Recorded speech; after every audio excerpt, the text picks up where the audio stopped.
पूरी पार्टी हमारी और हमारी लड़ाई आपस में ना, हमारी लड़ाई बीजेपी से है। मैं ये पूछना चाहूँ इस 10 साल में करा क्या है। एक पत्रकार साथी अभी पूछ रहे कॉलोनी में, ये कॉलोनी में तो बेचारे गरीब बसे हैं, इनकी कॉलोनी में मत ढाओ। कॉलोनी क्यों इनकी ढहेंगी, भी तो बेचारे नोएडा अथॉरिटी हमारे आबादी के मामले में भी तो सुन ले, क्यों बिल्डोजर चलेगा कॉलोनी में। ये कोई पाकिस्तान से ना है, कॉलोनी में जो आए यहाँ से आए। हमारे जो किसानों के मुद्दे 3 साल से नोएडा अथॉरिटी के बाहर हम बैठे, एक भी किसान का इन्होंने, हमारी जब 8 साल पहले सरकारी माननीय राष्ट्रीय अध्यक्ष अखिलेश यादव ने सेक्टर 5% के प्लॉट किसानों को दिए, आज 8 साल में 5% का प्लॉट नहीं दिया, आबादी का कोई निस्तारण नहीं किया और किसानों पे FIR करते हैं।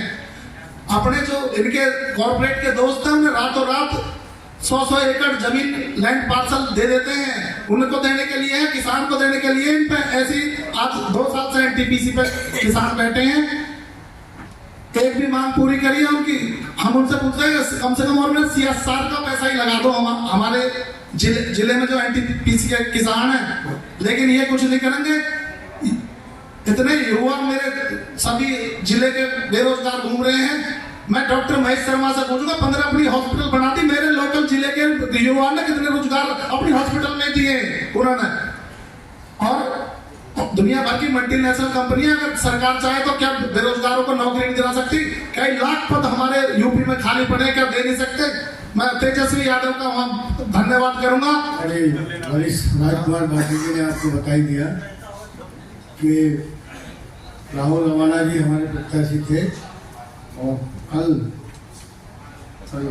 दोपहर को हम बैठे और दोनों ने ये जो मैंने आज ये पहन रखी है, राहुल रवाना जी ने मुझे दी थी।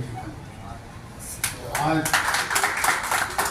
शुरुआत हमारे राष्ट्रीय अध्यक्ष के आदेशानुसार हमसे कहा था आप उनके घर जाएंगे और आप मिलके और आशीर्वाद लेके उनके पिताजी और उनके घर वालों को तब शुरुआत करेंगे। तो आज हम शुरुआत कर रहे हैं और कोई मतभेद हमें नहीं है। और जहाँ तक चुनाव लड़ने की बात है, राष्ट्रीय अध्यक्ष समाजवादी पार्टी के सभी वरिष्ठ नेताओं ने और यहाँ भी जो सारे वरिष्ठ नेता हैं, सब ने आशीर्वाद दिया है कि आप जाइए चुनाव लड़िए। चुनाव की विधिवत जो शुरुआत है वो आज से ही हो रही है और जैसे जैसे टाइम आएगा हम धीरे धीरे चुनाव प्रचार भी आगे बढ़ाएंगे।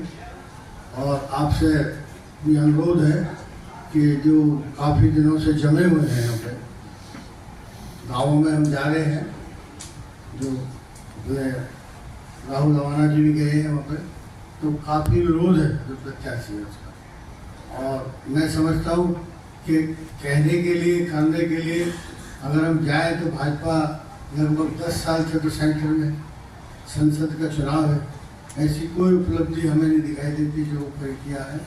इस हमारे ज़िले में जो समस्या है किसानों की, पिछले 8-10 साल से वो प्राधिकरण पे बैठे हैं, चाहे नोएडा है, ग्रेट नोएडा है, यमुना एक्सप्रेस है, NTPC है, सब जगह वो प्रयासरत हैं और काम कर रहे हैं, लेकिन कोई संतोषजनक उनकी जवाब या उनकी समाधान नहीं हुआ है। बाकी जो बेरोजगारी चरम पे, जो हम चुनाव लड़ेंगे, जो मेन मुद्दे हमारे होंगे वो बेरोजगारी, महंगाई, गरीबी, महिला उत्पीड़न और एक नया फैक्टर और है, आप देखते होंगे कि जो हमारे यहाँ छुट्टा पशु कहते हैं जो सांड घूम रहे हैं सड़कों पर, आपके प्रेस के माध्यम से हम डेली पढ़ते हैं कि कहीं ना कहीं वो किसी किसान की या किसी एक नागरिक की जो सड़क पर जा रहे होते हैं, रोज कहीं ना कहीं वो उस पर हत्या कर देते हैं। और बहुत सारे मुद्दे धीरे धीरे सामने आएंगे, लेकिन सबसे ज़्यादा तो बेरोजगारी, युवा, कल परसों ही आया है कि बेरोजगारी 90%। हमने नहीं कहा सर्वे क्या है, तो अब वो लोग कहते हैं एक नया प्रथा चली है कि कभी प्रधानमंत्री, मुख्यमंत्री, कभी आपने नियुक्ति पत्र बांटते देखे? नियुक्ति पत्र बांटते हैं जो एजेंसियां उसको सेलेक्ट करती हैं, जो उनका एग्जाम देती हैं। और कोई एग्जाम ऐसा नहीं जिसका पेपर नहीं हो, तो आप देखो कोई एग्जाम, क्योंकि पेपर आउट जानबूझ कर कराया जाता है जिससे वो नौकरी ना दी जा सके और उन्हें तनख्वाह न दी जाए। लोग कई सालों पुराने मुद्दे लोग उठा रहे हैं, लेकिन कोई सुनने को तैयार नहीं है। मुद्दा एक ही है कि समाज को बांटो और राज करो। इस तरह की प्रथा समाजवादी पार्टी या उसके सहयोगी दल है कोई पसंद नहीं करता। और इन सब मुद्दों पर हम लड़ेंगे। आगे जो भी मुद्दे आएंगे कुछ आप पूछेंगे या हम चलेंगे, हमें बताएंगे आप, उन्हें भी हम अपने वरिष्ठ साथियों के साथ मिलकर उनका भी समाधान करने की कोशिश करेंगे। धन्यवाद। हमें योजना तो हमारी जो पार्टी है उसकी कमेटियां बनी हुई है, वो जगह जगह जाके उन्हें देख रहे, संपर्क कर रहे हैं। मेरा भी संपर्क रहा है राजनीतिक दल से इससे पहले, उस दौरान भी मैंने काफ़ी संपर्क किया था। और मैं ये बात थोड़ी मिस कर गया कि जो यहाँ शहरी आबादी है, फ्लैट ओनर्स की एक अलग ही समस्या है। जो हमारे ज़िले में कुछ समस्या ऐसी है जो बुलंदशहर में नहीं ना और उससे आगे नहीं है, तो उन पे भी जब राजकुमार जी के चुनाव लड़े थे, जब भी हम सब हुए, फ्लैट ओनर 10-10 साल से रह रहे, उनके रजिस्ट्री नहीं हुई, उनके बिजली के कनेक्शन से बड़ी अनियमितता है, उनको भी हम प्रायोरिटी से बढ़ाएंगे। और जो हमारा संगठन है जो वहाँ पे उपस्थित है उनको और सब अलर्ट हमारे जिला अध्यक्ष और दूसरी कमेटियों ने किया, उनसे संपर्क में वो भी ये ढूंढ रहे हैं, उनसे पूछ के आ रहे हैं कि भाई तुम्हारे यहाँ विशेष समस्या क्या है जिसको हम प्रायोरिटी में उठाएं और आगे भी अपने राष्ट्रीय अध्यक्ष को बताएं, अपनी पार्टी जो कार्यकारिणी है उसे बताएं। मैं समझता हूँ उसमें भी आप देखेंगे आने वाले समय में हम काफ़ी सफल होंगे। तो शायद मैं कमेंट नहीं कर पाऊँगा, अब वो तो वो जाने वो क्या सोच है, लेकिन अब उन्होंने फाइनल कर दिया है। हम दोनों साथ साथ बैठे और साथ साथ बढ़ के हम लड़ाई लड़ेंगे और विजयी भी बनेंगे, हम आपको भरोसा दिलाते हैं। धन्यवाद।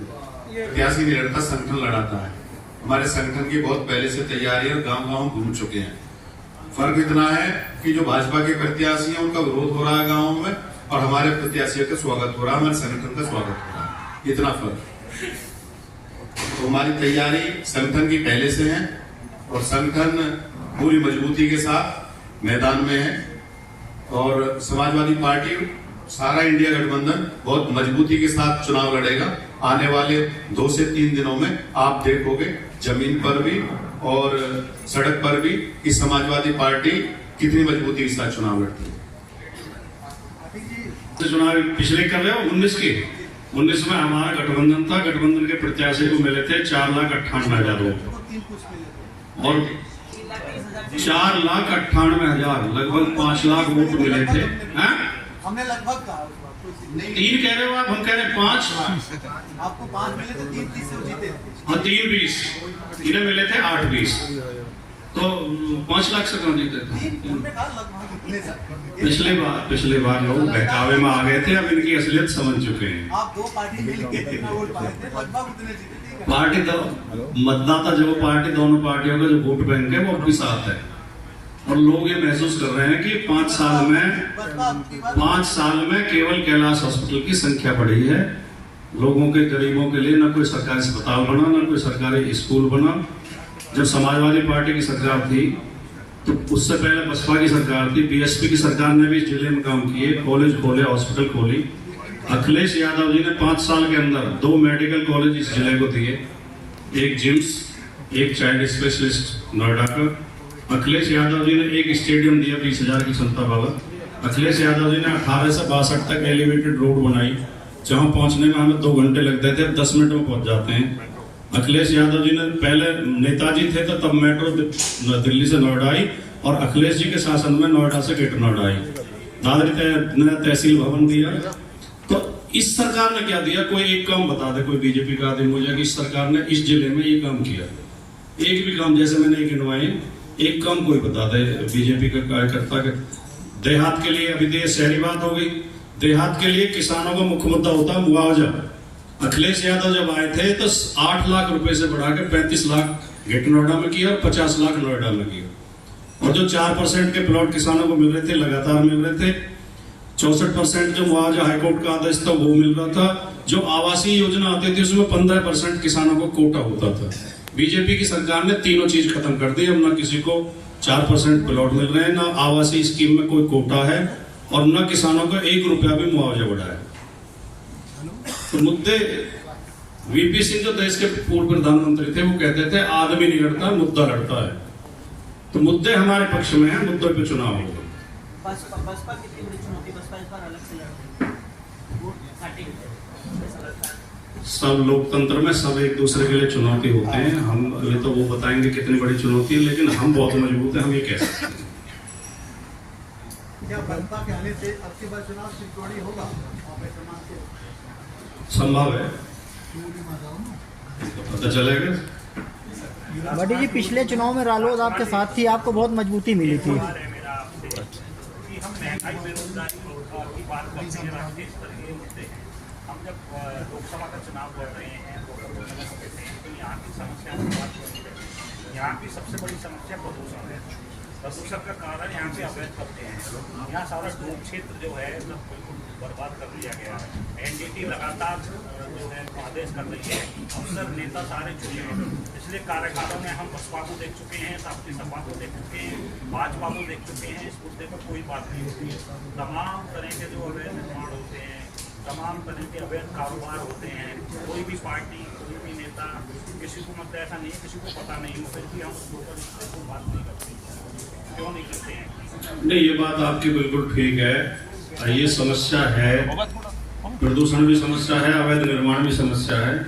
लेकिन जो वर्तमान में सत्ता में बैठे हैं, सवाल तो उनसे किया जाएगा। नहीं, आज आप यहाँ से गाड़ी उठाओ और यहाँ से दादरी निकलो, दादरी से लालकुआ गाजियाबाद, लालकुआ गाजियाबाद से गिटनौर आओ गौड़ सिटी पे, और वहां से फिर इधर 130 मीटर पे आओ, फिर वापस सूरजपुर की तरफ जाओ। आपको हर 2-3 किलोमीटर पे अवैध कॉलोनियां कटती हुई मिलेंगी।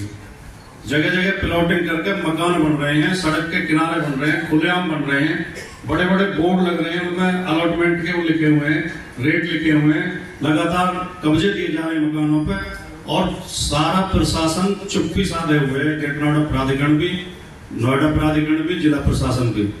और जब ये माफिया भूमाफिया बेच के इन्हें मुनाफा कमा के चले जाएंगे और अधिकारियों का हिस्सा उन्हें दे देंगे, और इनमें जब परिवार रहने लगेंगे, तब ये बुलडोजर लेकर जाएंगे उन्हें गिराने के लिए।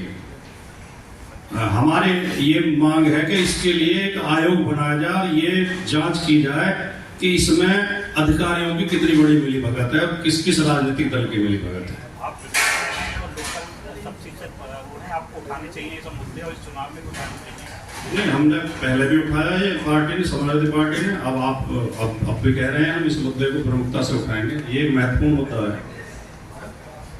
बट नुकसान होगा कि नहीं होगा? नहीं, कोई नुकसान नहीं। उनके वोट हमें पहले भी नहीं मिले थे, उनके पास कोई वोट बैंक नहीं है। जिस वर्ग पे वो दावा करते हैं, उस वर्ग के ज्यादा वोट चुनाव में भी बीजेपी को गए थे, लोग विधानसभा चुनाव में भी गए थे। कोई फर्क नहीं पड़ेगा। जो हमारी पार्टी की नीतियों से खुश है वो हमारे साथ अब भी हैं, उनके जाने के बाद भी वो नहीं बदले। हमारे राष्ट्रीय प्रवक्ता है,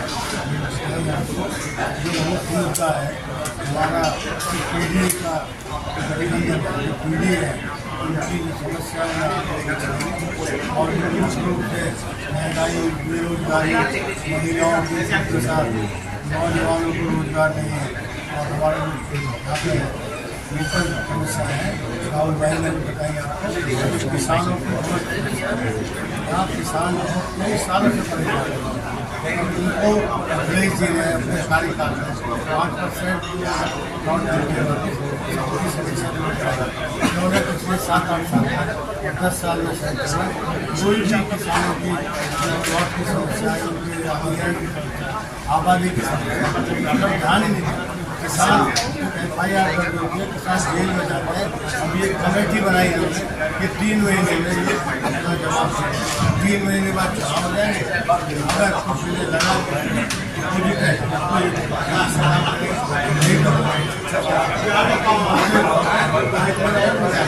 किसान ग्रामीण क्षेत्र जेवर की तरफ गए थे,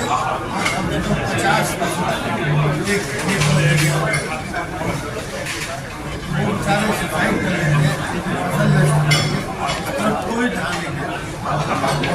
बेरोजगारी आप देखेंगे 90%, सबका आंकड़ा 81%, 90% है। इस पर हम ध्यान देंगे।